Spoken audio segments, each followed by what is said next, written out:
Hello, Movie Crusaders, and welcome to our latest episode. My name's Sean Wasserkrug. Real quick before we jump into today's review, I know it's been a good while since I've been on. I've been dealing with some illnesses. I had a real bad cough that made me pretty much unable to shoot any videos without going to coughing fits. And right now I'm battling COVID. So I've been going through some really fun things over the last 3 weeks, but I apologize. And because of that, we're going to be having a ton of videos dropping here in the next 2 days, as well as our end of year stuff coming here in the next week or two. So I apologize for being gone so long, but we got plenty of movies to talk about, as there's been a lot of movies that have come out in the last 3 weeks. First one I'm going to start with is the one that's probably been out the latest, which is Violent Night. This is a movie that Brian Michaels, my co-star, and myself have been super excited for ever since we heard of just the synopsis of this, which basically felt like Die Hard during Christmas time, but with Santa and not John McClane.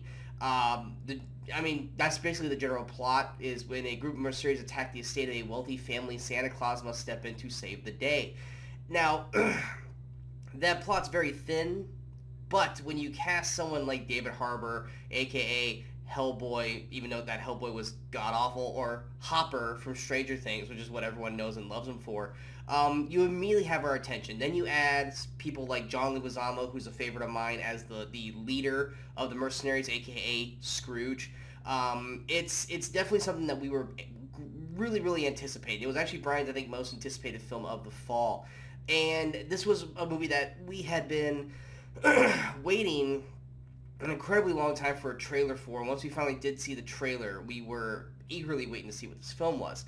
Now, this movie is in theaters, but it's also on Vudu for rental right now, so if you guys can't make it out to theaters, this is definitely something you can watch at home.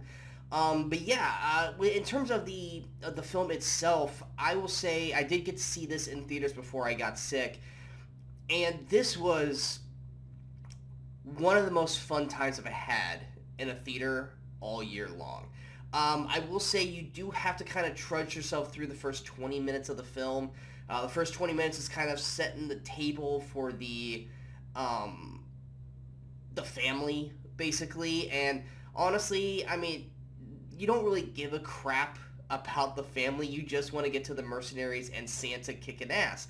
And that is a lot of where the bad writing and bad performances really come into play. The family of this estate, you got Gertrude, played by Beverly D'Angelo. She's kind of the one who runs everything. You got Alex Hassel, who plays Jason. Maybe we'll know him from Cowboy Bebop's live-action Netflix show that lasted a season. You got Alexis Louder, who plays his estranged wife, Linda. You've got Cam...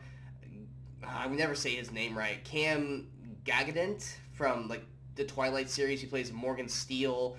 You got Leah Brady, who plays Trudy, Jason and Linda's daughter.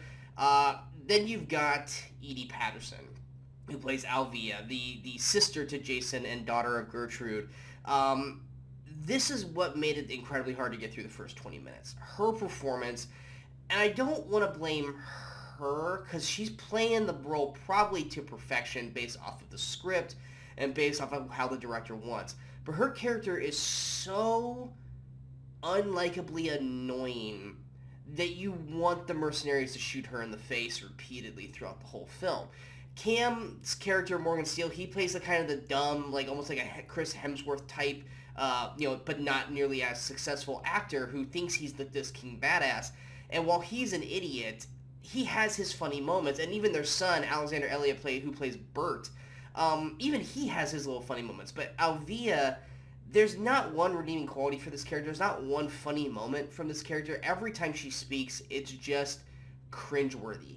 Beverly D'Angelo's fine as Gertrude, and Alex Hassel and Alexis Louder are fine as Jason and Linda, but you just don't care about this family at all, that you kind of wish they all just got shot up and killed.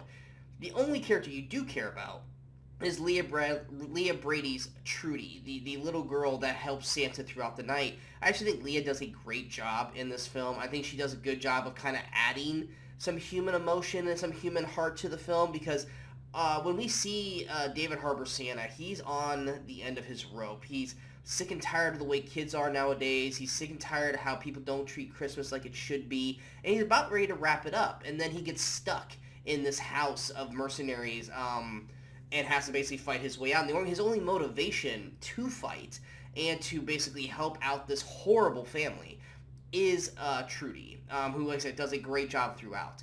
Now, the mercenaries themselves, like I said, you got John Leguizamo, who plays Scrooge, and he is having a blast playing this character. I love John Leguizamo, and while we have him in this, and then also The Menu, which I can't remember if I shot a review for or not, but I wasn't crazy about The Menu, but John Leguizamo was good in The Menu. This was a performance for him that he really got to chew the scenery and really kind of be that almost like Alan Rickman type villain in Die Hard. And I mean, I'm not saying he definitely doesn't hit the level of Alan Rickman, because Alan Rickman's Alan Rickman. But John Leguizamo has a blast playing this character, and I love the interactions he has with his men and with the family and with Santa, at least on one or two occasions throughout the film.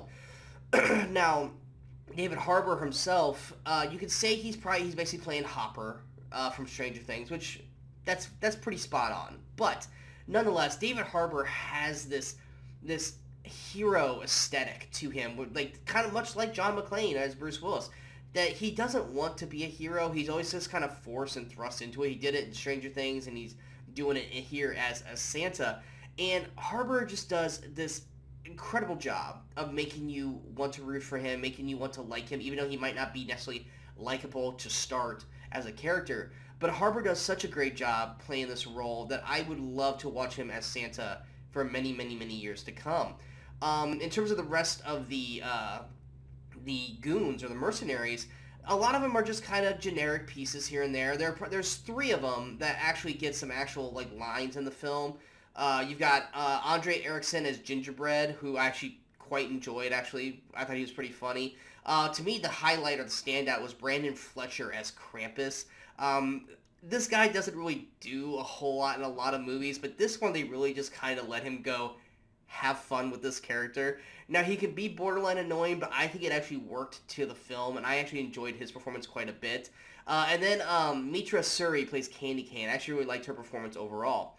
But nonetheless, you're not watching this movie for the performances. You're watching this for Violent Night. You're watching it for the action, the John Wick of it all. And I will say this, that Violent Night does a awesome job of delivering exactly what it's promised. When we get to the very, very first fight scene with Santa, and I want to say it's Frosty, or Tinsel. It's Tinsel. They all have Christmas code names. It's all done in a one shot, and it's brutal but also realistic in terms of the fight.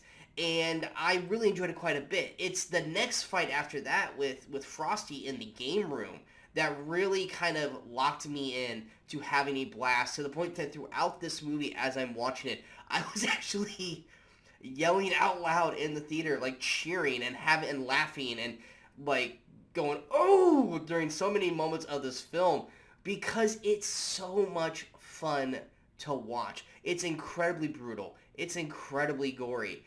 But you are having so much fun. If you can watch John Wick and Atomic Blonde and Nobody and all the other films that are like the John Wick franchises, it's just Violent Night. It's not A Violent Night. Violent Night is definitely a film that is something that you're going to be watching for many Christmases to come, maybe back to back with Die Hard. Like I said, you just have to make it through the first 20 minutes, because the family dynamic is not something that really sells you on this film. It isn't until you get to the very first fight with Santa that you really start to kick it into fun, high gear, and the third act is awesome. The third act is so good in terms of the action fighting styles that you are going to be cheering along the way with Santa as he delivers lumps of coal to all the mercenaries.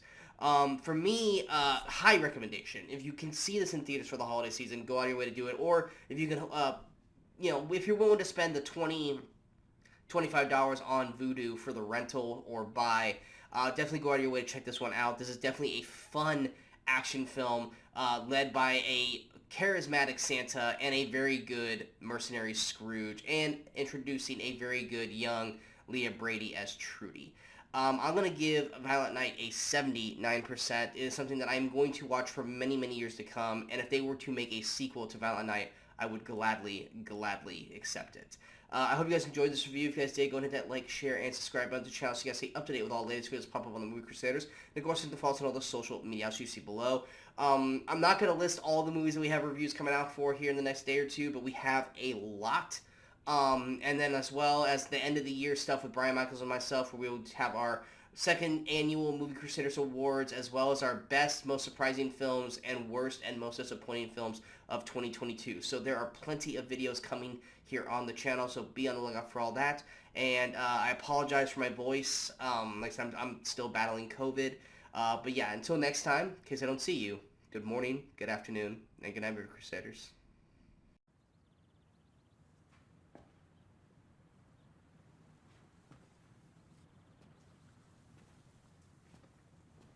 You're still here. It's over.